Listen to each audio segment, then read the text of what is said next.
Good afternoon, everyone. I am delighted to present the last keynote speaker of Confien 2021, who is going to talk to us about educators are the real superheroes. Rosalía Valero is Strategic Development Head Americas at Cambridge Assessment English.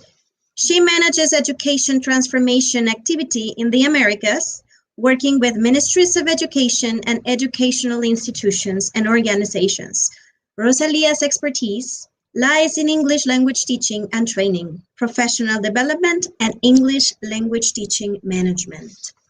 There will be a time for questions at the end of the session, and please join me in welcoming Rosalía Valero.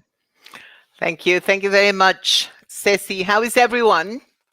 I know everything between you, the closing ceremony, and starting your weekend, so don't worry.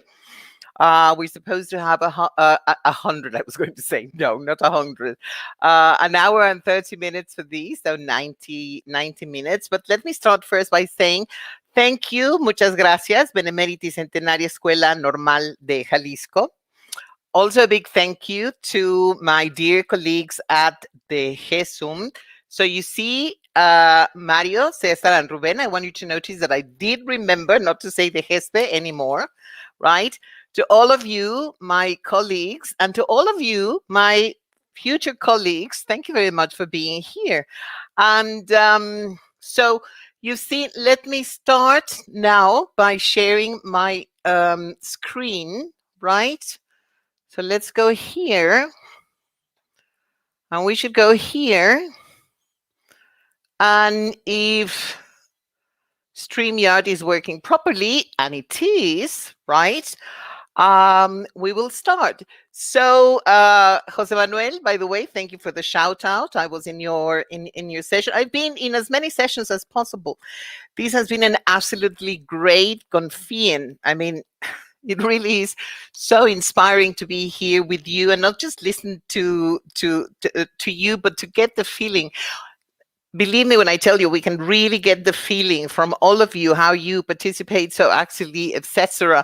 And lovely to see everyone and everything that you have been writing. This is the great thing about the virtual talks, is that you can participate more actively. If we were in a sort of face-to-face plenary session, you would be very quiet, because the plenary speaker would be talking.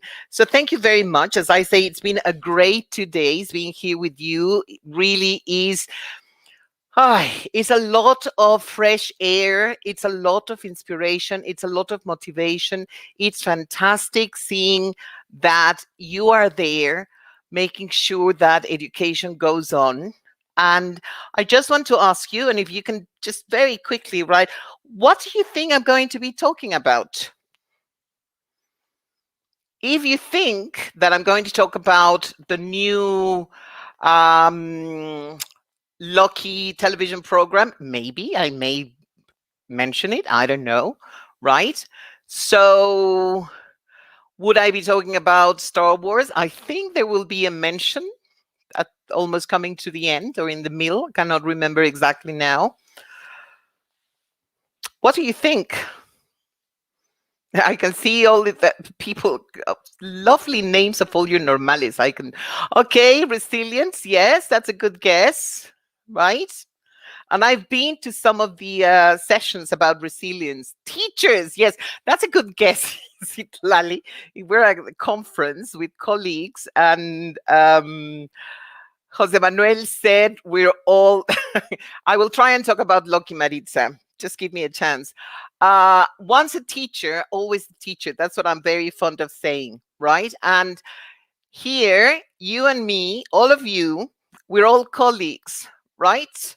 So I've been learning from you. The role of teachers, okay, very good. Okay, after a year and a half of quarantine, yeah, right. And we've been blessed in Mexico that we're very lucky. It hasn't been a sort of super lockdown, but a quarantine in most places, right? New trends in English language teaching, maybe about a little having a look at the future, but let's start because I have lots and lots of things that I want to share with you. Of course, Diego, Samuel, you're going to see, because this time I'm here to sing your praises. I'm very humbly here going to start singing your praises, and you're going to see why. First of all, let me say hello again. Those of you who were at the Confien at Hanoi, a big shout to all the lovely people there who organized that one. I said to you at that time that I was really impressed by everything that you have been doing.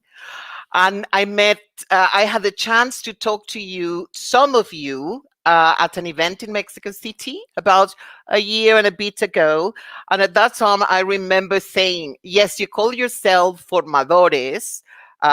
Ruben has just updated me and he said, fix, Rosalía, F-I-C, right? Fix. Okay, and say formadores. And I said, well, but remember when I said last year and a half ago, I said, for me, you're more than formadores. You're really transformers, because you have been transforming the future of Mexico by doing what you do. Hello, Sandra. Right? So this is like the latest message you have from me. You are transformers, but I think people have been talking about reloading education, redoing a lot of things, right? Well, I'm here to talk about an upgrade to all those wonderful formadores who became transformadores, because you're going to see why. And let's see if you find out what my purpose today is. I've already said I will be singing your praises, so expect to hear lots of very nice things about you, because you deserve them and you have been doing something absolutely fantastic. And yes, we get very emotional because we're talking not just about you, teachers, my colleagues, etc. We're talking about what you're doing, how you're making it possible for Mexico to have a future, because education is what makes a country really wealthy in what matters, the people, the human resources, not just economy, etc., but the people, right? So let me give you a bit of background while we start, okay? Everybody familiar with the oxygen mask principle? When you fly, remember flying? Yes, don't worry, we should be flying later this year. Some people have already been flying, right? But the oxygen mask principle, when you fly, especially if you're flying with a child, right, or somebody who needs a bit of care, etc., they say, first, what do you do in case of an emergency where oxygen masks are required? First, you take care of yourself, because then you can look after other people, the people you're responsible for. Well, this is me reminding you of that same message. Yes, Arturo. If you want to help others, you have to make sure that you're helping yourself, because otherwise we become pretty much useless, right? Maybe a little bit useless, some people a bit more useless, etc. But your own safety first, right? So take a deep breath, because deep breaths are always very good. So let's start, okay? Right. If you ask my colleagues, and you had one of my greatest colleagues, Ben, yesterday, if you ask them, or if you Google, you can see what were the most frequently used words last year, right? Because they always do that.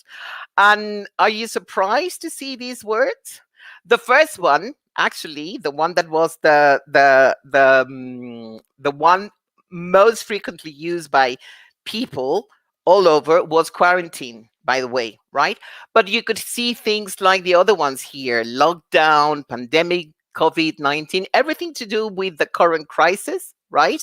And then we started talking about vaccine, which, remember, a year ago, people said, oh, no, vaccines, we're talking about, who knows, etc., etc. And then amazing things happen, right? And we're going to touch a little bit on health as well. And then things like Zoom, Teams, and Teams in these, like the Microsoft platform, right? Or Google Meet. Some of you may be Zoomers, some of you may be Teamsers, some of you may be Googlers, etc. Whatever you are, you found a way to communicate with people, with the learners, etc. But we also started talking a lot about innovation, and then some of the words like reimagining, reshaping, discovering, lots of different things, and then just not just one word, but a phrase, the new normal, right? And it was all because of our health, right? And how we really felt human, right? Because we saw that there was something that was creating a not so certain future for many people in different parts of the world. This is me when I talk to you. Well, this was not me, but this is one of the slides I share with you when I talk to you in Atenoy in Guanajuato.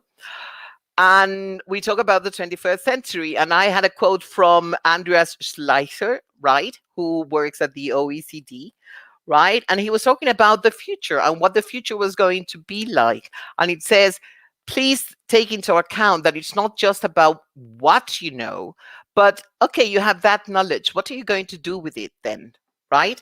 So it's going to be adapting your skills, and depending on the different context, how you use those skills, right? So this was about a year and a half ago, right?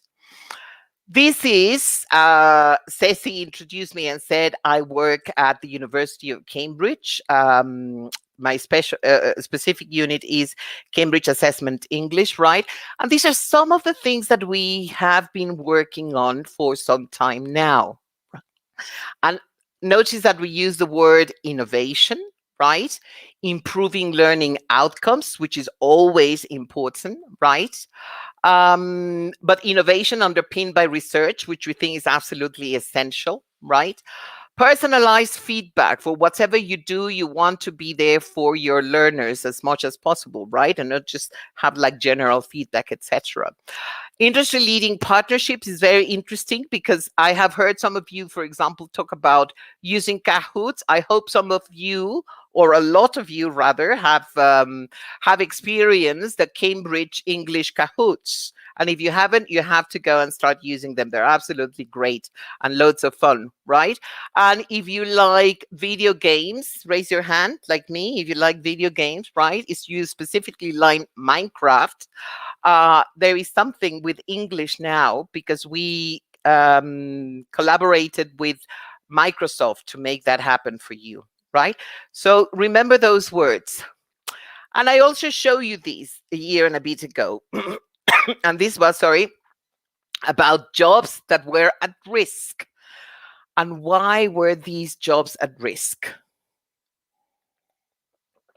Because we are using technology more and more all the time.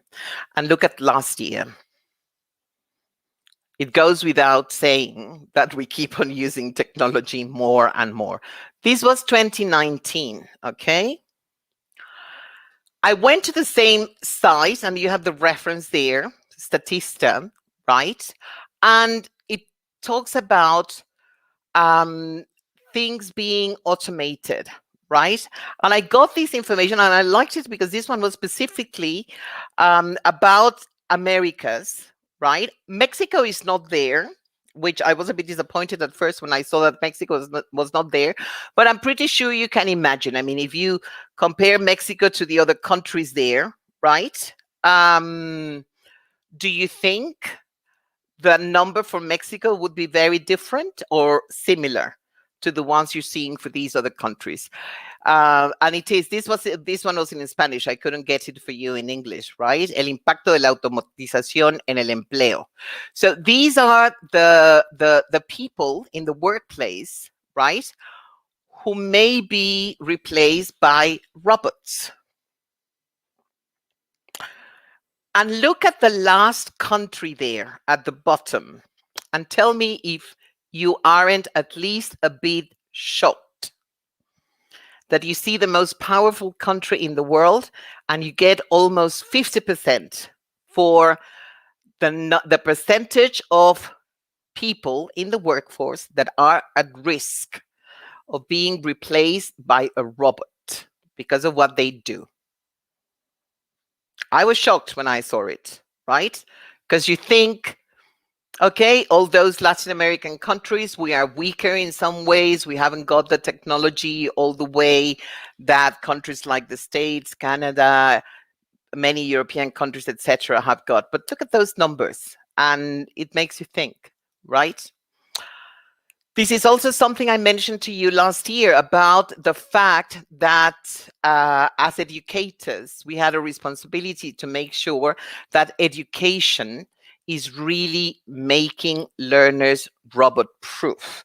And I told you at that time, because the principle is, and this is the threat of what may happen, is that anything that can be replaced by a robot will be replaced by a robot, right?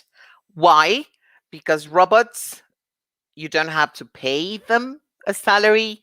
They don't get sick, right? You don't have to make sure that they get some annual leave so they can have a bit of holiday, etc. They don't go on strikes, etc. Right? And you said, yes, education should be robot proof.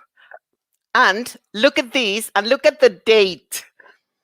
This was, you can see, this is something that has just happened, right? Earlier this week. And this is, Cambridge belongs to the British Chamber of Commerce, specifically to the education group here in Mexico. So we talk about how to collaborate, all British organizations present in Mexico with Mexican, with SEP, with the different industries, etc. And this was human resources, a human resources group. And they were talking about, are you ready to compete with a robot? So as you can see, this is something that is really being talked about nowadays, right? The fact that technology can be great.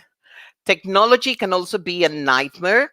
A salute to my colleagues earlier today, Aracelis and Ramonia, because they showed true resilience and grace under technological fire that they were having in the morning, right? But technology is a blessing, but it can also be a threat to some people. And maybe some of those people will be some of the people that our future colleagues, the people you're now teaching at Normales, will be teaching, right? So something to think about, not something to cry about, because as I said, you are making wonderful things happen, right? So some words starting with E. And remember, if you've heard me talk before, I always let you know what I'm going to be talking about later. I cannot help myself, right? So some things, yes, totally agree, Ana Luisa. Technology can be a best friend, right? But technology is also fickle, as we have seen sometimes, right? Education, evolution, and excellence. And I think you're going to see why this is going to refer to you. Anybody familiar with Kurt Vonnegut? He has some very quotable things, right? And he talks about history, and I really like this one for this talk because he said, look at this one. History is just a list of surprises. And what we should really learn is that we're going to keep on getting surprises all the time. And with surprises, chances are we may also be getting disruptions, right? Things that were not supposed to happen. Well, was anybody really expecting COVID-19? This is not a question for you to answer about conspiracy theories, right? This is not the right time. Maybe a different chat, but not right now, okay? So history is just a list of surprises, and surprises will keep on happening. Like what happened, we didn't know last academic year that we were going to finish the school year, not in our normal classrooms, right? That we were going to be Zooming, we were going to be Teamsing, we were going to be using Google Meets, etc., very, very frequently, and especially when it came to being with our learners, all right?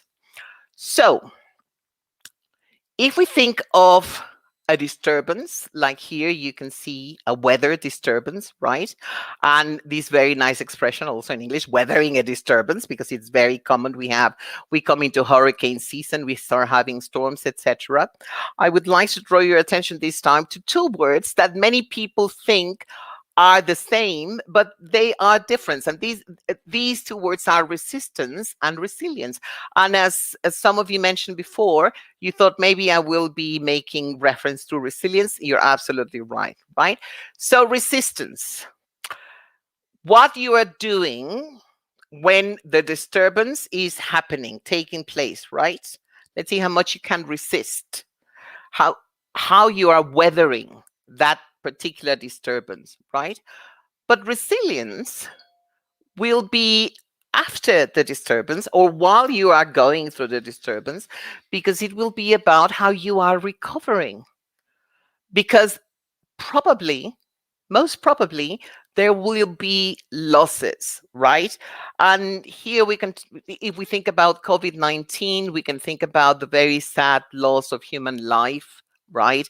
The disruption to education, to family life, to not being able to do what you had planned to do, to not being able to go and visit your family, see friends, etc., not have celebrations, having a very different Christmas maybe last year, things like that. Weddings that had to be postponed, right, or canceled, etc.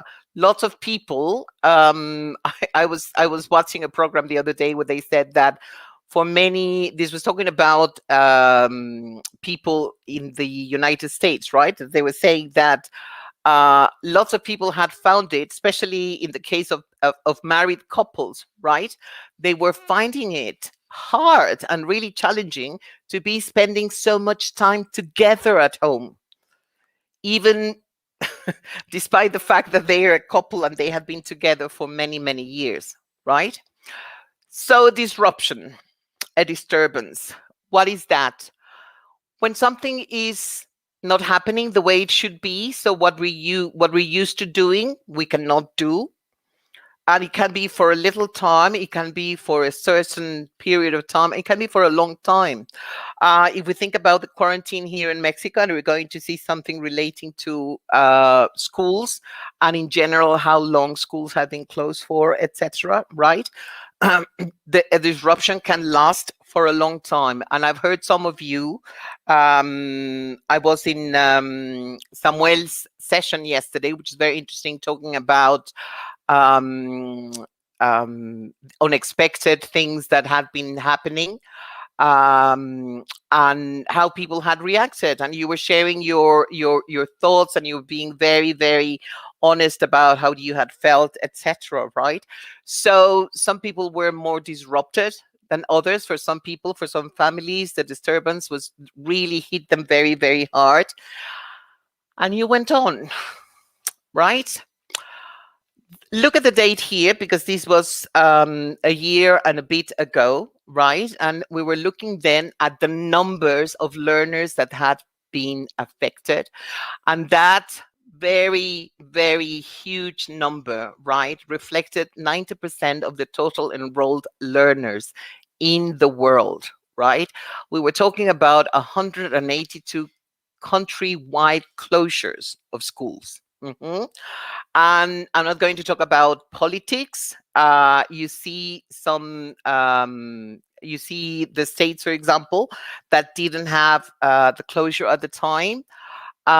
You see Australia, but Australia has the big advantage, and also just like New Zealand, but New Zealand, you see, was closed at the time, that they are an island. Mind you, Australia is a huge island, right? But if you look at how they are looking after health now and how they go back to quarantine or even lockdown, etc., they've been very, very strict. And even now, when things are going back to normal, at limiting the number of people that students, we're talking about university students, for example, that can get into Australia, right? They want, I think they, at present, they're only getting like welcoming about up to 200 students every week, right? And they're going to keep on being very, very careful about those things. So when there is a disturbance, when there is a disruption, your life changes, right? And even though things still go on, right? Your life is affected. And I think when we're talking about people to do with education, people involved in the field of education, we have to remember, right? We all have a home. We all belong to a family, right? We have responsibilities, both at work and our personal responsibilities. If we have a family, if we're parents, if we have parents ourselves that we have to look after, etc. And then this thing about the virtual classroom, that we had to make it happen a la de ya, right? Right away. And what things we could still keep on doing and what things we couldn't keep on doing. So there was that glass, there was still water there, but it was not really the same, was it? I mean, things had really, really changed. And when I asked other colleagues last year, how are you feeling? Look at this word cloud and see what the big words obviously represent, the ones that were most frequently quoted, right? And feeling lonely, right? I have the case of friends, for example, who are here, who live in Mexico, but usually go and visit their family, like my friend Johnny, who usually visits his family for Christmas, and he couldn't go to visit his parents in England last year for Christmas, right? People who felt they couldn't do anything, so totally helpless, people who were being worried about things, right? People who couldn't sleep, who said insomnia has become a real problem for me. People who are feeling exhausted. It turns out if you work from home, you can actually get more tired than if you go to your office, to your school, etc. Right? There were also some good things about people who said they were feeling optimistic, right? They thought they were now starting to feel calm, but some people say stress, frightened, happen, etc. If I ask you now, right, and Ceci, maybe you can share with me, how are you feeling now? Because this was a year and a bit ago. So right now, and when we're talking about, and as I said, let's not get political, but if we look at the COVID traffic lights, right, and we know that green is the good one, right? How are you feeling right now? Are you feeling more positive? Are you feeling, for example, Daniela in Morelia, how are you feeling now? Are you feeling positive, or are you still feeling very worried? Are you feeling optimistic about the future? What sort of answers are we getting, Ceci?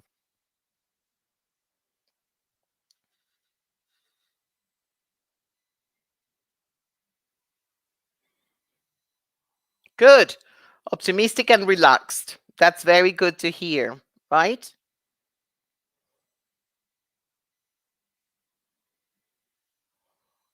I really like it when I can see all of you, but I can only see some of you.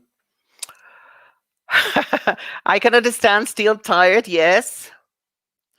Good, Alejandro. Glad to see that you're feeling positive. Keep them coming. Keep them coming. I like it, Billy. Optimistic is a very good way to feel. Fed up with being at home. Okay. Yes, face-to-face interaction is absolutely great, right?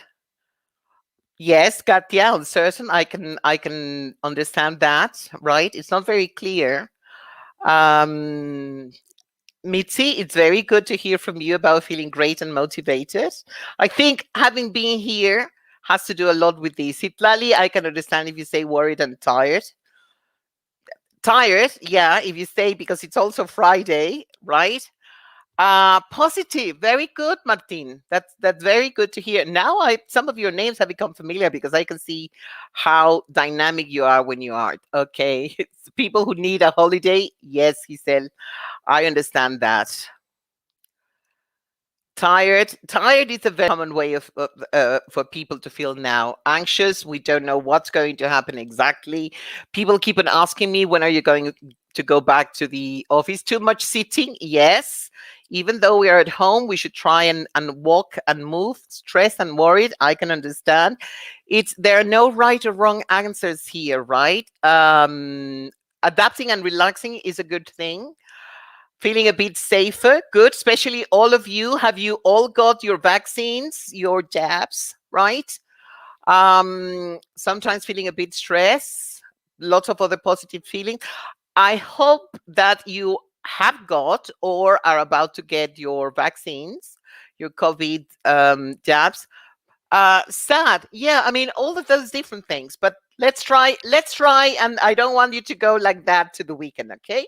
So, different feelings, right? And some people feeling more optimistic about things. I know why Sandra feels empowered, because she has been working so hard and sharing so much with everybody about different ideas and etc. things to do. So, regarding education, how have things been changing, right? And the first thing I want to share with you here, teacher well-being. Remember the oxygen mask principle? This is a priority. And somebody yesterday, I can't remember, I think it was a session with Patricia, and somebody said, we really need to be sitting at the table where the big decisions are made when it comes to education, right? It's not a big table. Big decisions are made, but it's not necessarily a big table, unfortunately. But when it comes to teacher well-being, I will share with you what is happening in some countries. I will say, I really wish we start looking at something similar like that in Mexico, in all of Latin America, actually, in all the world. Okay. Social and emotional learning, we have seen it's not just about what we're trying to teach. And remember, the more we know about learning, we facilitate learning rather than we teach people, right? And so many wonderful things to think about. Lovely food for thought today in the morning with Aracelis and Ramonia. It was really very good. Such an enlightening talk we had, right? But we are sure that we are not going to go back to things exactly the way they were before. Things have to happen because things have already changed. Okay. So, whatever it is that we can make sure that happens, we have to make sure that it happens for the better, that it changes for the better. Okay. This is something terribly recent. So I shared the reference here with you, and I'm going to ask my very good friend Ruben to share all the different links, all the different references that I will be sharing first with him, and then he will. I'm sure he will make it possible for all of you to have all the references, right? So this is a white paper, right, by this group called Togetherall. And this is about college campuses in the UK, not in the UK. This one is in the United States, right? And things that that the university authorities will have to take into account very seriously, because they have seen that this is happening now. Anxiety and some of the things you have already mentioned, right? Things have changed in the way of their routine, right? Connection is not normal. You talk to people through Zoom, right? You have conversations. Have you heard that joke about Zoom meetings being very similar to a seance? You know, when you try to get in touch with spirits and ghosts, etc., and you start saying things like, "Can you hear me? Can you see me? Are you here? Can you show me that you can do something so that I can see that you're here," etc. Things like that. Okay. Virtual platforms have been great, but they have also demanded a lot from us emotionally, right? And we need to take care of that. We really need to look after our emotional health, because especially in the case of colleagues who deal with very young learners, or you who are making it possible to have future colleagues, right? This is really very important, right? We have lots of cases, unfortunately, of learners whose grandparents, for example, they have had a problem right? But we have seen that COVID is not only affecting senior people, but also people at different ages, right? So we can see it's not only the syllabus, it's also so many different things that we have to take into account, okay? And I told you this is a more recent thing. This is 2 weeks ago, right? At least 2 weeks ago, because it talks about the fact that here in Mexico, this is specifically from Mexico, schools in general having been closed for over 42, 43 weeks now, right? And we hear about schools opening and starting again, and in some cases, like here where I am in Mexico City, we've just heard about schools that have had to close down again because they've started reporting cases of students, learners, and teachers infected, right? So they have to close down and they have to send everybody back home, etc., right? So we don't really know what is happening in the near future. So as many of you said, uncertainty, right? So we don't know what that will entail really. And yet you have continued and you have found different ways of going on. And that is absolutely brilliant. Many of you obviously have also talked about the digital divide and the fact that in some cases, especially in some states, in some rural areas, for example, not urban areas, not big cities, not capital cities, but where you are in La Sierra de whatever or wherever you are, right, that your learners cannot connect with you, even though you're there for them, etc.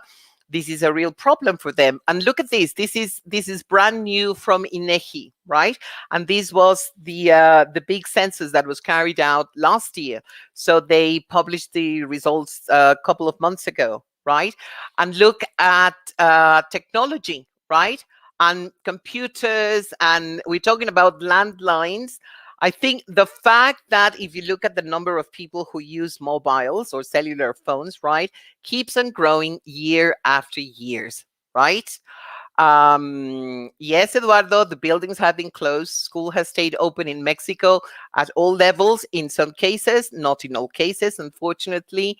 Online classes having problems, etc., with the internet, right? I don't know about you. Sometimes when it rains here in Mexico City, I'm not going to mention company names, right? Because I think I hate all of them, right?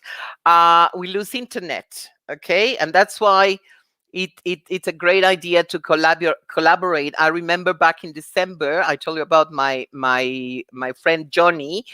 I phoned him in desperation and I said, Johnny, my webinar for American colleges is starting in 50 minutes and I've lost power. No power at home whatsoever, right? And because I had worked the presentation with him, like we usually do, right? Have a look at this and see how you like it, and we collaborate, etc. He said, don't worry, I have no problem. If necessary, I will take care of your presentation, right? But the fact that so many people keep on having and getting mobiles makes it possible for education in many cases to go on. And I know, because I've heard from some of you, that is the way you communicate with people.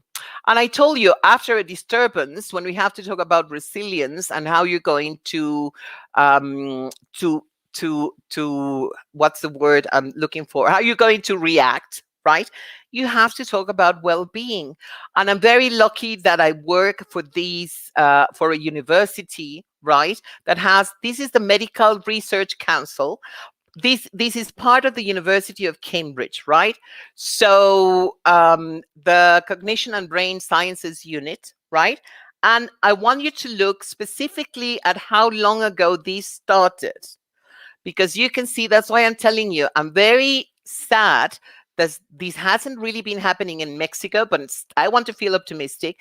And I want you all to join me in making sure that the people sitting at that big table at the small table where the big decisions are made, take into account the fact that mindfulness is really important in education, in life in general, but also definitely in education, right?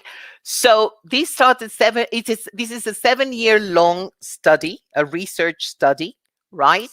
And it's halfway through. So right now they must have finished year 4, right? So starting or in the middle of year 3, okay?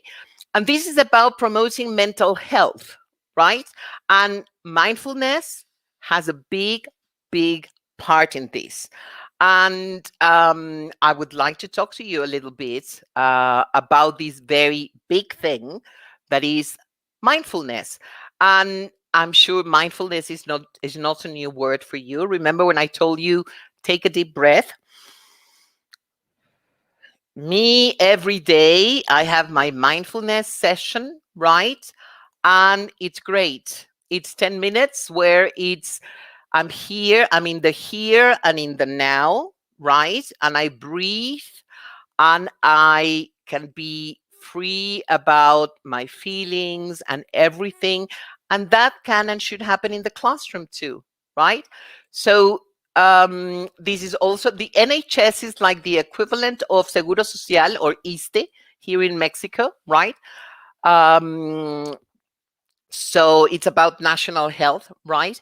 And they have been spending government money on finding out more about mindfulness and how it can and should be used in education. And so, especially 3 aspects, right? Being mindful, what that means, what that involves. Also, teaching mindfully, right?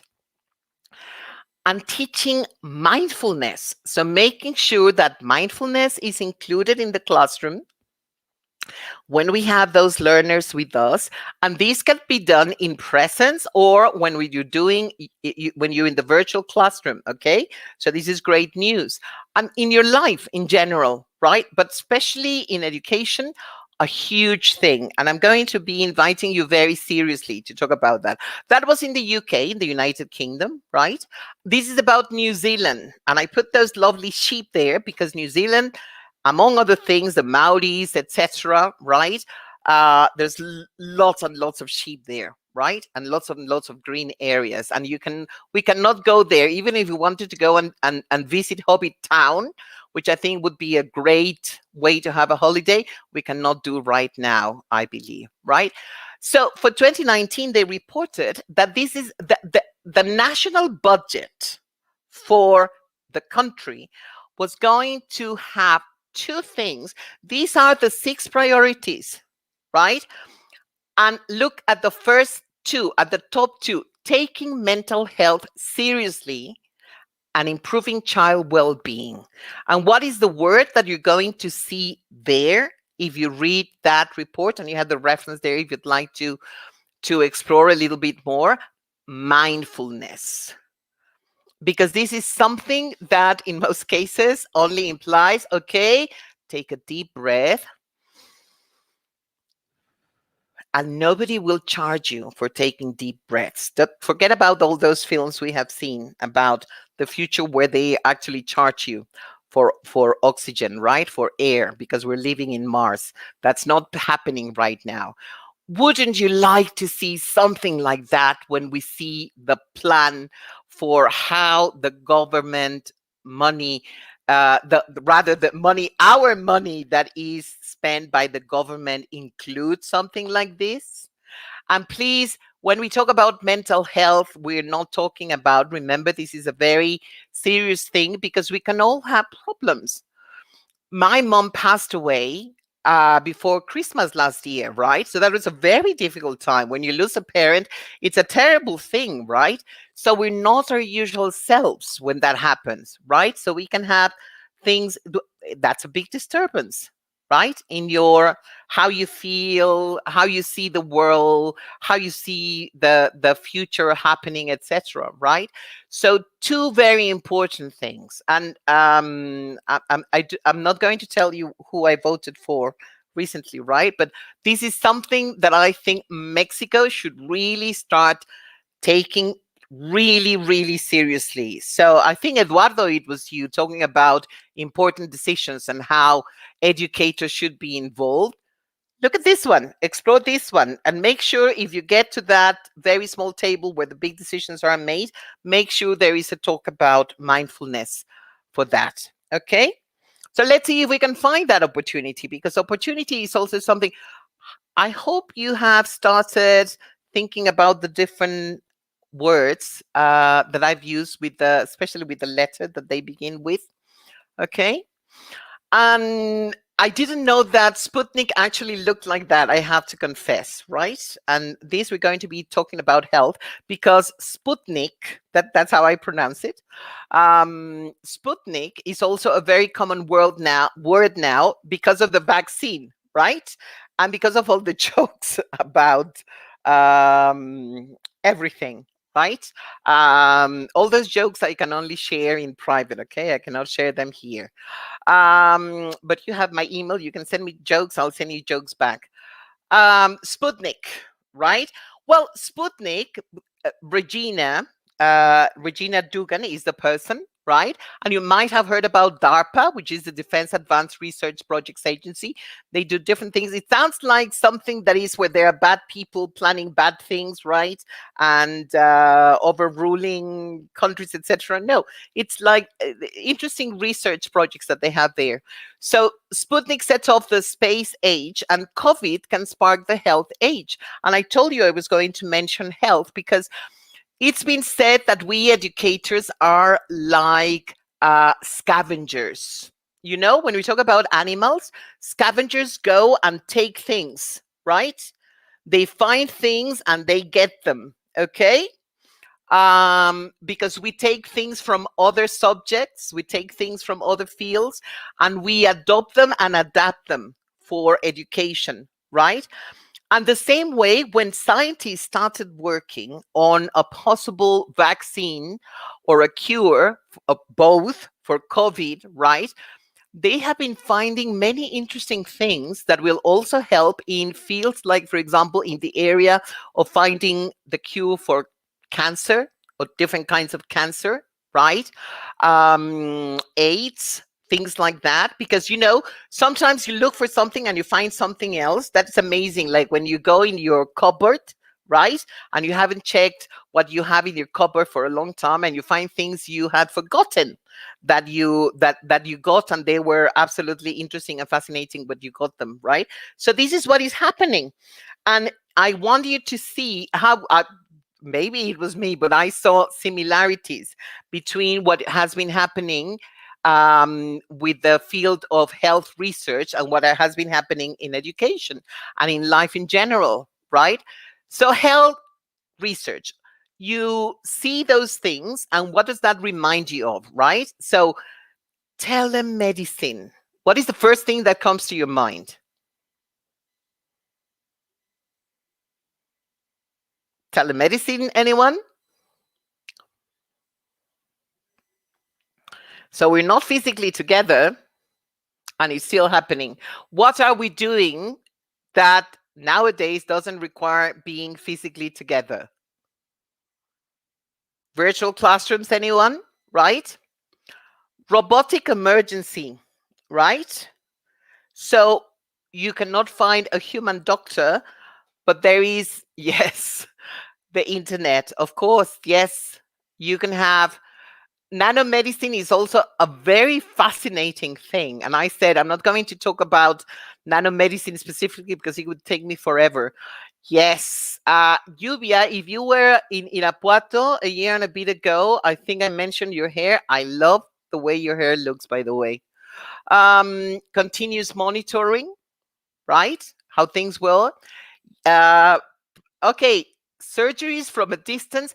Yeah, you may be thinking about using robots that can do things with pills on television. Not quite there, Eduardo, but I like the way you're thinking. And DG Ceutical. You know English. English is very flexible, right? So this is digital and pharmaceutical. But don't think about pills on TV, Eduardo, but treatments that you can do remotely, right? Yes, computers helping you, artificial intelligence helping you for lots of things. So you can see some of these things, how we are using technology also in the virtual classroom with our learners, right? And how opportunities make interesting things happen. So instead of hospitals, we now start talking about, had you heard this one before? Hospitals. Because you don't go to a hospital, because remember, there were times, there were weeks, there were months where hospitals couldn't take regular patients, right? But they had to phone and get, like, of course, if it was an emergency, you would still go to the hospital, right? So some of you, if you wear a smartwatch, for example, some of you may have heard about Fitbit. Some of you may favor Apple Watches, for example. In my case, recently, can you see the one I'm wearing?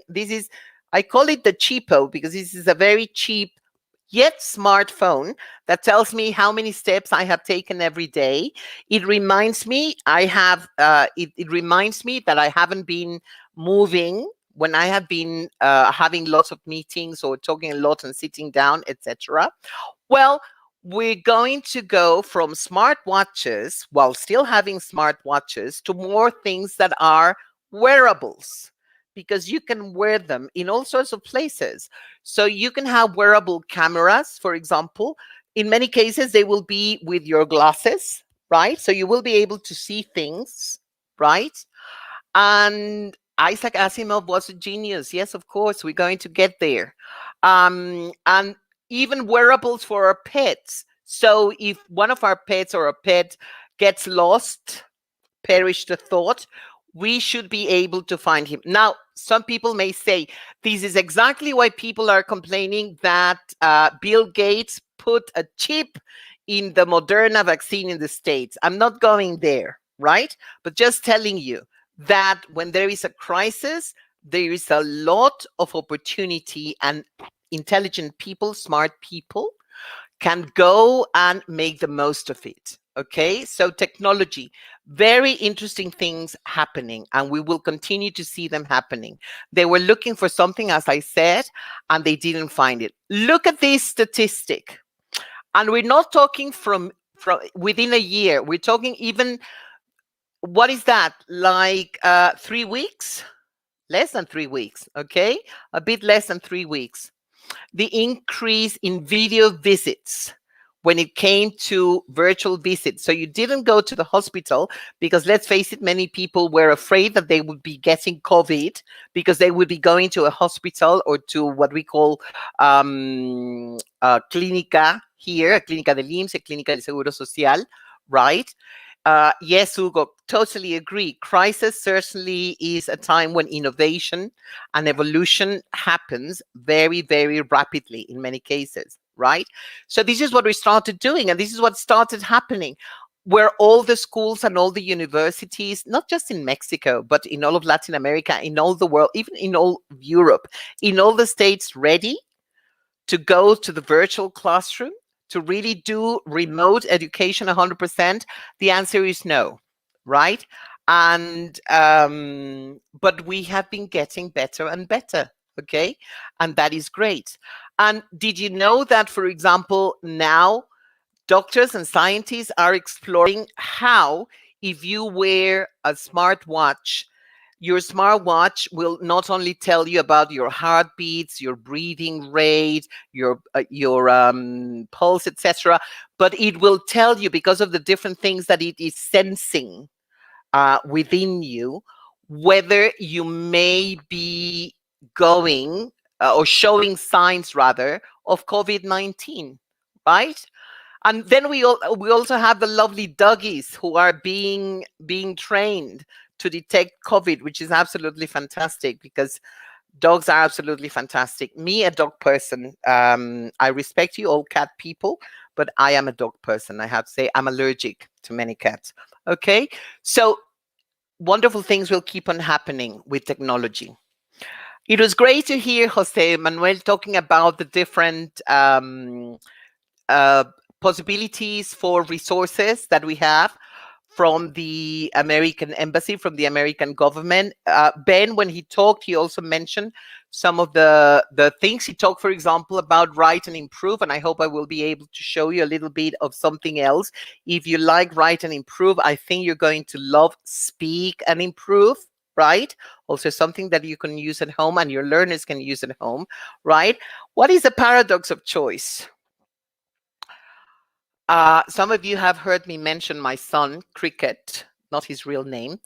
And we were talking about something and say, I don't really know what to watch, because I was thinking to say, you are a victim of the paradox of choice. And the paradox of choice will tell you that the more you have to choose from, the more challenging it becomes, because look at how many places here you can go. If you only had one door, you knew you had to go there, right? If there were two, you have to choose, okay, this one, that one, A, B, A, B, A, B, whatever. In this case, you have 7, right? How about if it looks like this? You go crazy, right? There's simply too many things, too many options. Exactly, Gabby, too many options. And it makes it difficult, and you get like, it takes you some time, sometimes, to decide where to go. Okay. I like that. Lots of cereals, no time to eat. That's a joke like Jerry Seinfeld would share. So too many things to choose from, and we're going to keep on sending you lots of ideas.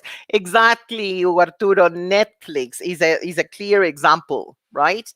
But I know you, and I've heard about when you talk about the different things, because you can see um, you need to have principles to guide your selection of things.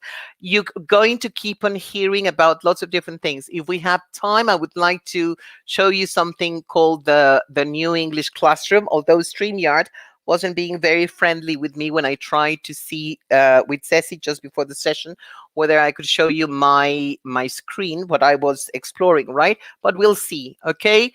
So user experience, is it really easy to use? Can anybody use it? Is it, I would tell you, is it like foolproof? But I don't want people to feel bad about that. So I would say, is it Rosalía proof? Remember that film with Denzel Washington? Explain to me in words that an 8-year-old can understand, right? That's how I want to know how to use things. We were used to plug and play. Now is Google and play, probably, right? There is really learning happening, and that everything regarding technology, what I need, what I will require, if I need certain kind of memory, whatever, etc. Try Minecraft, the learning experience with Cambridge English, and you tell me whether it really follows the 3 guiding principles and makes it possible for you to start using Minecraft, okay? That is special edition. You can get it for free right now. I know you can start using it for free, okay? So that, and we're also talking about technology, as we have said, and you have mentioned, that not everybody has access to the internet, that not everybody, in the case of big families in Mexico, and we still have some big families, especially in the province, I know, right? There are not enough computers that the family can share, that all the kids can share. The internet doesn't really work, right? Problems with connection, etc. And then we know technology cannot really fix inequality or inequity, right? But training and opportunities could. And we're going to see some really remarkable, I think, examples of what people have done to make sure this happens, okay? So now we're going to talk, this is my favorite part, right? So this is where, please get your coffee, okay? Take a deep breath. And please prepare to feel fantastic, because I'm really sure that, and I hope you will share, that you can share some similar things that have been happening with you and what you have been doing, okay? But let's look at some other colleagues, and mostly from Mexico, but from some other countries as well, okay? So remember I told you at the very beginning, the word I used, you're not just formadores, you are transformers. And I said, there's an upgrade today, people, okay? because you're Avengers. And why am I saying that this is an upgrade? Because I love Thor. Okay. So if anybody doesn't like Thor here, that makes me very sad. Okay. We have to talk. So find me and we'll talk about that, because that's a serious problem if you don't like Thor. Okay. But choose any of your favorite Avengers. Okay. And assemble, get together, because this is looking at what some people have done. And I want you to share what you yourself have done, because I'm sure I could feel the next slides all with photographs of you and saying what you have done. Okay. Exactly. Yes, that one. Let's attend education. Okay. Claudia, this is not Claudia, this is clearly a boy, right? Claudia in Guatemala visited her students who didn't have access to the internet and told them, you are my superhero because you're trying your best to keep on learning no matter what. And this is what she did. She visited her learners. Clearly, Claudia, a big star. Okay. I'm sure you have done similar things. And if you have, I really want to hear about that. Okay. This is where you start getting some quotes from mostly Avengers. Okay. So thank you, Sandra. Thor is great. Okay. And you lost your physical schools. Does that mean that you lost your teaching, your educator spirit? Of course not, right? And I'm not particularly fond of Tony Stark or Iron Man, but I love this one, right? Captain America saying, right, you're all about the armor, right? Take that and what's left, right? And I love it that he said, genius, billionaire, playboy, philanthropist. You lose your physical school, you're still an educator, because you make sure that education keeps on happening. Okay. This is what Carolina in Ecuador did, right? Exactly, Eduardo. And you can see here, not about technology. She took her small whiteboard. She visited some of her learners, right, wearing her face mask. Okay, they were wearing their face masks too, and there she was. You can tell probably she lives in a small town. Okay, I like those definitions for educators as well. Okay. So another quote from Tony Stark, and this is when he was getting hopeless. If you have seen Avengers, right? This is when they were getting really very desperate because of Thanos and everything that he was doing, right? So he wants to see shocking people with shocking and fantastic abilities that they hadn't seen before. How about Ivan in Tijuana, who's a colleague of ours, right? And he was feeling very, very worried that um, some of his learners didn't have the equipment they needed for remote teaching. So he realized that he had a very old computer, and he did what he could to make it work, and he gave it. And then he realized there was another student who had a problem, right? And little by little, he has now been getting donated equipment, iPads, other kinds of tablets, laptops, etc., PCs, making sure that students who cannot afford one can have access to them. So he really is a hero. If you like Avengers and you cannot remember who Frigga is, shame on you, because she is Thor's mom, and she herself is the goddess of the sky, right? And when Thor is feeling very, very I failed and I don't know what to do, it says the real measure is whether you can succeed at who you are. So Nai, for example, in Guanajuato, she started also, you can see, we're talking about, this is not Mexico City, right? You can see clearly. So she got a pickup and she started visiting students who couldn't have access to what was happening remotely, right? And this is what she did. And she tried and get to as many of them as she could. For Delia in Culiacan, with very, very young learners, right? She herself said, okay, heroes come and visit you because you're an important person, right? She was motivating her learners all the time. And the feedback from the parents was that they really felt, yes, I'm motivated again to start trying to learn with the homework that she did. She even got them some sweets, etc. Right? Lovely Thor again. Right, where they say, "Why do you always go and get into these problems?" And because I choose to run towards a problem, not away from them. Right? That's what you have to do. You cannot ignore situations. Somebody's trying to get something. That's in a way to come. Look at Prof. Lalito. Don't you just love him? He went to visit his students. He said, they cannot come to me. I will go to them. Again, look at the context so you can see what these people have in common. And lovely Chadwick Boseman when he was Black Panther. You will see that I'm using these Shutterstock pictures because they are the ones that you can use legally, okay? But in time of crisis, the wise build bridges, right? Or like Juan Antonio in Veracruz, he built the Combiteca, where he takes his internet to visit students who cannot have the Spidey team. Okay, very good, Gabriela. I like that, right? Peggy Carter is not officially part of the Avengers, but she's related to Captain America. So what the hell? Let's get her in, right? And the world has changed, definitely.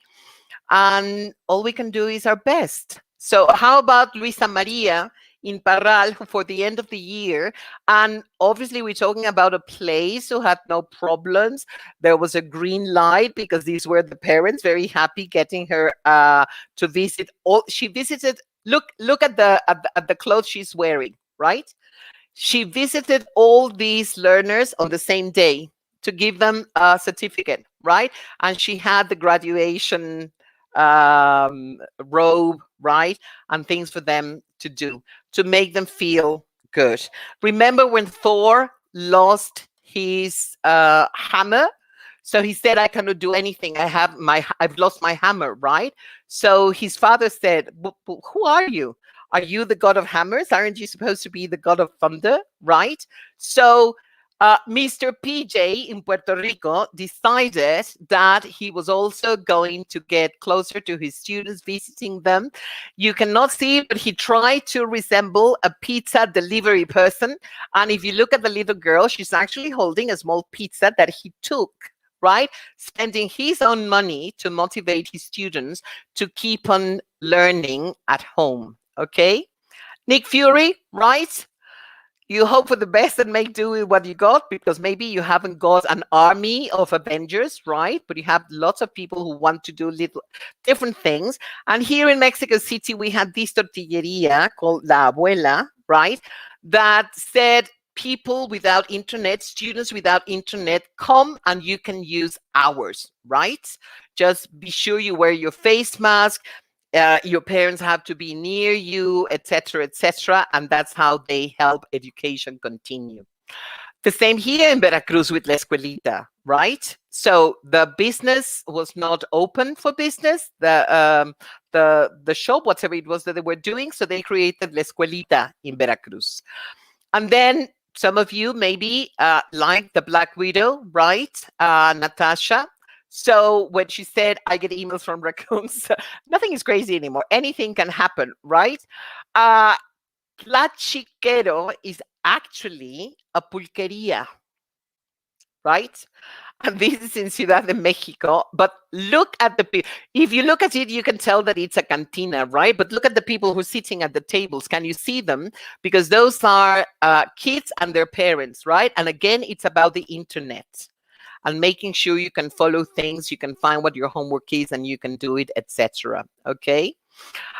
Spider-Man, who sometimes feels sort of overpowered by the other Avengers, right? I can do things, right? At the very least, I'm sticky, right?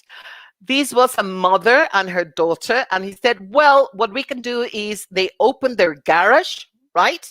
And this is what they did. If you are a student and you haven't got internet, you can come and be here, okay? And it's free. You don't have to pay for it. Only 2 people. You have to wear your face mask, etc. And they help as many people as possible.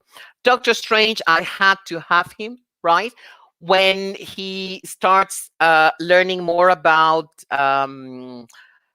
magic and different things, right? And say, okay, so this book, Wong said, is in Sanskrit. So can you actually read Sanskrit? And he said, I can use Google Translate, right? So I will do that. This hotel in Oaxaca that couldn't function as a hotel, look at what they did. They function as not a replacement, but as a place that could make learners come to be with them and use the internet, okay? And then Bruce Banner or Hulk, right? When Thor was saying, right, Ragnarok, if I'm not mistaken, right? I don't know how to use this thing. Instead of, but you're always saying you have at least 6, is it 6 PhDs, right? Yes, but different PhDs, but nothing about flying alien spaceships. And somebody had mentioned Nayeli, when she started, she didn't have this. Nayeli is in Aguascalientes, in Calvillo, and if you remember, that's where Nissan has this huge factory, right? So people were really, really moved what she was doing, visiting her learners, etc., and she was rewarded like this. I wish all of you could be rewarded with something like that, if that is what you have been doing to make sure that education keeps on happening. And we're going to come, yes, to resilience, where I will recommend, first of all, this TED Talk a year and a half ago, where Lucy Hone talks about the 3 secrets of resilient people, and this is what it takes, right? You know that bad things happen and will continue to happen, but you can really pay attention to the things that can make a difference. It's a little bit like, when you go to AA and they say, Lord, give me patience to accept the things I cannot change, strength to change the things I can change, and the wisdom to know the difference, right? And your decisions, what you're doing, is it helping you or is it harming you, right? These are the 3 things that you need to consider. I will send you links to very good talks about resilience, because we have had some great talks about resilience from different Cambridge colleagues, right? But I just wanted to pay your attention. I told you I do my mindfulness every day, every 10 minutes. So I get to hear about lots of different things. And I love this, and I'm sure you have seen it, kintsugi, right? Which is this art that comes from Japan. And it's when something is broken, that doesn't mean that it cannot be used or it has lost its use. And when they repair it, because it's something that is valued, they repair it in a very good way. So they use things like gold or silver, and it continues to be valued. And that is what happens when you use your resilience. If you've never read Maya Angelou's poetry, please start doing so immediately, because she was a great person, right? American poet, right? And she said, well, yeah, sometimes I will be changed, but I never will be reduced. That will not happen. Different, but not worse than I was before, okay? So resilience, if you think about your ability to be happy after having a difficult or bad experience in your life, that's what it is. We are trying to cope with things that have changed. No, I'm not telling anybody that we are broken pottery. We are all, I've always said, we're all imperfect in different ways, but we are perfectible. We can go towards getting better and better all the time. So don't take it like that, please. So we're trying to cope with everything that has changed and that has affected everything, as we said before, our responsibilities, the challenges for our families, for our jobs. So resilience. Let's exploring these, and I'm going to share something with you from the American Psychology Association, what resilience is and what it isn't. We now know that it's not resistance, right? And it's important to know we weren't born with a fixed quantity of resilience. right? It means we will go back. Nobody will take exactly the same time to recover from what has been happening, but we will go back if we work, if we really want to get about it. Everybody can have access to their own resilience, right? It doesn't mean that we're going to become stress-free or distress-free, but that we will be able to bounce back, as it says, because we will be able to adapt. So things like resilience, and the link I will share with you is so that you can hear more. The words are self-explanatory, but I think it's good that we all go back to them and think about everything that has to do with resilience, right?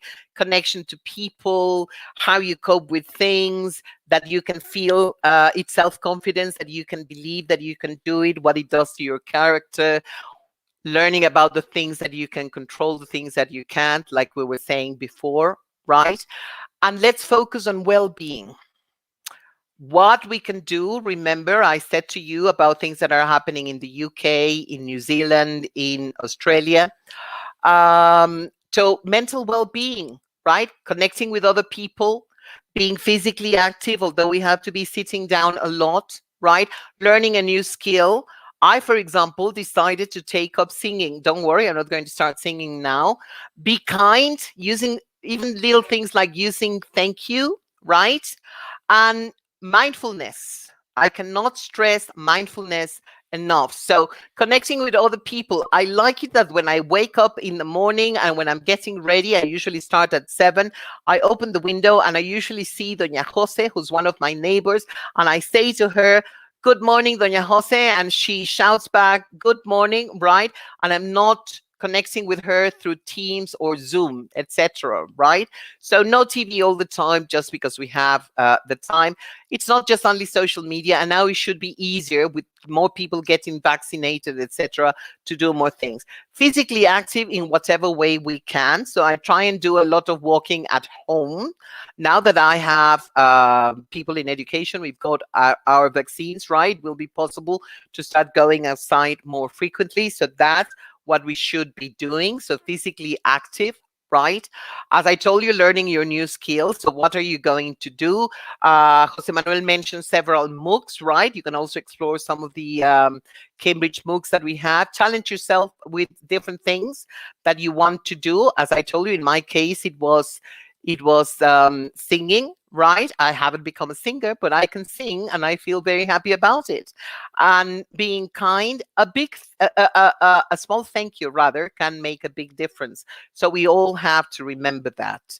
And mindfulness. Please just let me, when I get to mention mindfulness 84 times, I will stop, I promise, right? But in the meantime, please, please, please explore something. And I'm going to give you a couple of examples here, right? Because mindfulness is already happening in England now since 2019, happening with public funding. So this is a wonderful decision, right? And I applaud that. Oh, I told you about that. But this is the one about Australia, right? And this is a great thing to explore, right? Because you can see with mindfulness is good for you and it's also great for your learners. So it's great for everyone, right? And these are things, if you have very young learners, you are teaching people who are going to be teaching very young learners, something that you can explore also with parents, and it would be great, okay? Because if you're not feeling well, you cannot learn, you cannot really make learning happen. So you have to remember that, okay? So something very easy to do, and here we'll try to demonstrate it very quickly, right? You're going to find 3 different objects. So here I have a mouse and I have to look to my right when I see that, right? And you deep breath, right? And I have a pen that is here and I have a window right there. So you're going to do it like that. And you say, this is a window. That's a pencil. That's a mouse. Is that something that you can do with your learners? I think so, right? And something that can help. Mindfulness can always help. Some of you have been talking about diaries, and that is a great thing. A mindfulness diary can also help you with these, or something like this, which is specifically about, and you can find it there in that blog for cam.com. Very good, Mitzi. Mindfulness come in different shapes and sizes, just like heroes, okay? Diary feedback, things like colors, feelings, different things with food. Like when I talk to parents, for example, I say, okay, when your kids are in the virtual classroom, please, no chocolates, no sweets, no crisps, no Cheetos, etc. Have things like water, not in glasses, especially with children, right? Have things like celery, carrots, etc. Things like that, very important. Puppets, if you're going to be teaching them total physical response, very important for them. Things like that, okay? And now it's an age, because we're preparing to return to the classroom mode. What are we going to return to? We're going to have some learners, whatever their age, that have had a difficult time. We know that. We need to make room for that, because it's going to happen. Okay. Just because something works. Shuri, if you remember Shuri, that is the Black Panther's T'Challa's sister, and she's great, right? Things can always be improved, right? Remember, Kintsugi, we're not broken. We actually get better after that. Resilience helps us get better. Okay, mindfulness activities will help you a lot. Not just you yourself, but being positive. And we can be positive. We have to think about things like and say, okay, remember to do this instead of saying don't forget. Makes a huge difference. And sometimes we forget, right? How we notice things, right? Like I noticed Julia and I said, okay, that girl has great taste in hair. Okay, I really like that. Things like that. Okay. Talking about how you're feeling today, because that is important.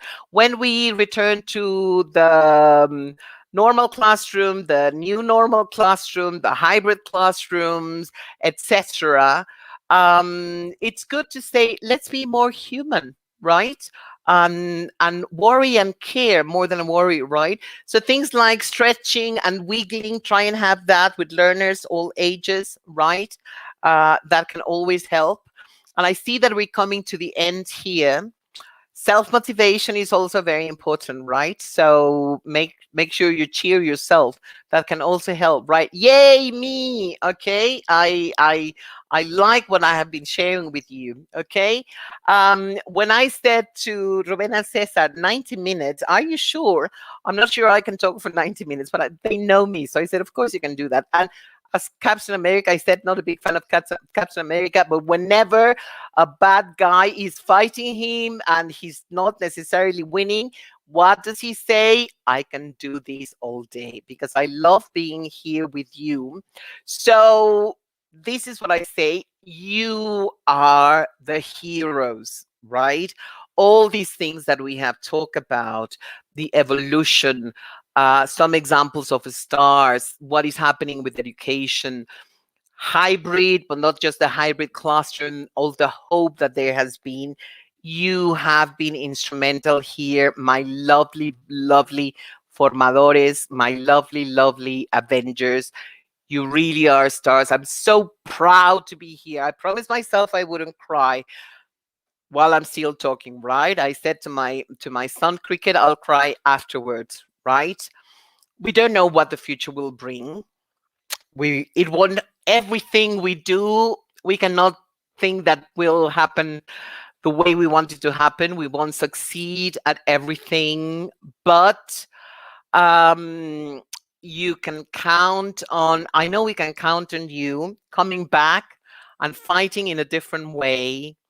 All was for opportunity, right? We had the opportunity to change, to improve, to evolve, and do different things. Okay, heroes. And you educators, you are the true superheroes because you have seen some things that don't work, but you have seen lots of things that do work. So what I want to say to you is keep on rocking, because you have been rocking so far. You're the reason we have hope for Mexico. You will make it happen.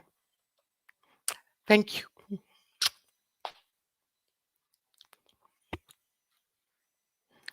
And this is from Star Trek. Live long and prosper. Okay.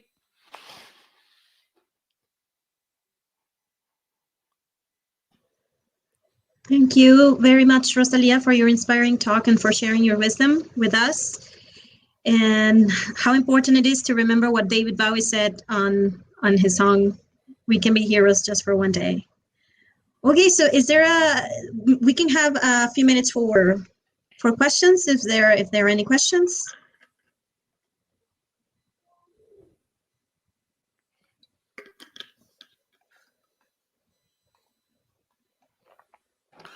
Always a pleasure to be here with you. Thank you. Thank you. I love you all, my Avengers, my lovelies. I think sometimes you don't remember how important you are, but you are important. All of you, my colleagues, my future colleagues, as I said, the future depends on education.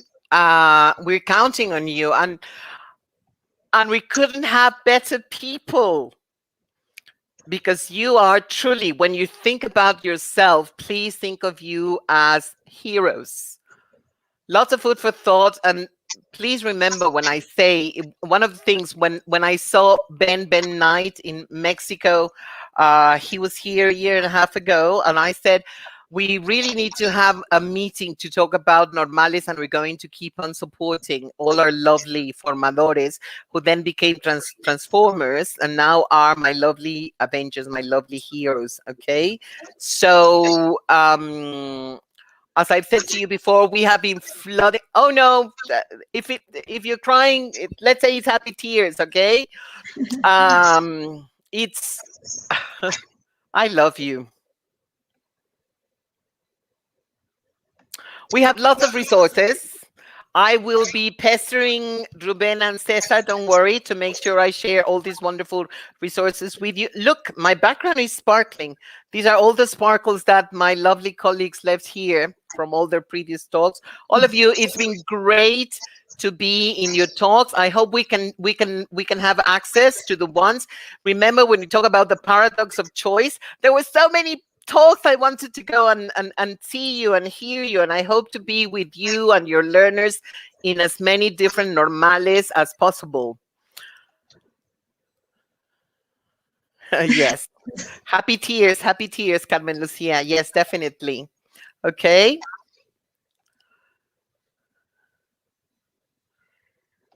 Okay, so, well, thank you so much, Rosalía. And on behalf of the Benemérita y Centenaria Escuela Normal de Jalisco, we would like to present you with this certificate or constancia that reads like this, as follows. La Benemérita y Centenaria Escuela Normal de Jalisco otorga la presente constancia a Rosalía Valero por su valiosa contribución como ponente de la conferencia magistral Educators are the Real Superheroes, en el marco del Congreso Nacional de Formadores C en las Escuelas Normales 2021. Guadalajara, Jalisco, 11 de junio 2020. I think Jose Manuel said it very nicely when he said, we hope to see you soon. All you have to do is ask, and we'll be here. You can count on that. Thank you very much. Thank you so much. And, well, right now we're going to have some, let me introduce Jorge Berecochea. He's an honorable member of the academic committee of this Confien, of this Congress, and he will say some words to all of you. Good afternoon, everybody. Thank you very much. Well, I have a little message, a very short message for everyone. Thank you, Rosalía. Thank you to the committee. And well, I have a little message for everybody, for all the formadores de inglés, for all the English teachers. And there's something that Mr. Winston Churchill said. To improve is to change. To be perfect is to change often. The teaching profession is an ever-changing one that does not and cannot remain motionless. Humans evolve, society evolves, and new knowledge emerges. Many of us teachers, because of our age, our experience, our resume, our ego, decide that we have little to learn, little to grow, little to improve. However, as Winston Churchill once said, to be perfect is to change often. Fellow educators, on behalf of the Confien Academic Committee, integrated by Gerald Comellas from Benemérito Instituto Nacional del Estado in Puebla, better known as BINE, Carlota Alcántar from Escuela Normal Superior de Nayarit, Mariano Alfaro from Escuela Normal de Estudios Superiores del Magisterio Potosino, Samuel Benítez from Escuela Normal de Sinaloa, and yours truly, Jorge Berecochea from Instituto Estatal de Educación Normal de Nayarit. A great team, very pushy sometimes, but also very academic, giving their best and their plus to keep Confien running. We would like to thank, firstly, attendants, participants, fellow English teachers, presenters, and speakers from all the Escuelas Normales of Mexico and overseas who made use of the internet's bandwidth to virtually gather in this amazing Confien. We also congratulate the venue committee in the Benemérita y Centenaria Escuela Normal de Jalisco and their state education authorities for taking up the great responsibility of organizing such a great and outstanding Confien, this great event, and the first virtual Confien. Furthermore, we cannot conclude without thanking the support that the DGESUM has always provided in the spreading of this event with all the state authorities in every part of the country. Maestro Mario Chavez, Maestro Cesar Romero, Maestro Ruben Enriquez, Maestra Quetzali Sanchez, thank you very much for the effort you make from your official positions. Furthermore, also, we are confident that Confien is making us become familiar faces, and virtually for now, but hopefully face-to-face in future events. And besides thanking you all in representation of the Confien Academic Committee, we would like to invite, listen to this, we would like to invite all the Escuelas Normales, all of you teachers, to participate and compete for the honor of hosting Confien 2022. In the upcoming weeks, we will be publishing the guidelines, so be prepared. Talk to your fellow teachers, talk to your coordinators, administrators, principals, and government officials, and encourage them to bring this iconic convention to your Escuela Normal. The next Confien can be in your own backyard. And finally, don't forget to like our fan page on Facebook to keep updated on the latest news and events the country and worldwide has for all of us teachers and formadores de inglés en Escuelas Normales. Thank you, all of you. Congratulations again to the organizers, and thank you to the great academic committee, which is a great team.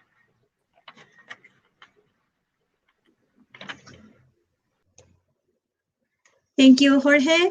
And well, we have come to the end of our Congress. So thank you so much. We would like to thank, on behalf of the Benemérita Centenaria Escuela Normal de Jalisco, to all the participants, speakers, students, teachers, everyone who was involved in this great event. And we hope to see you on the next Confien, 3rd edition. We'll see you when. Goodbye.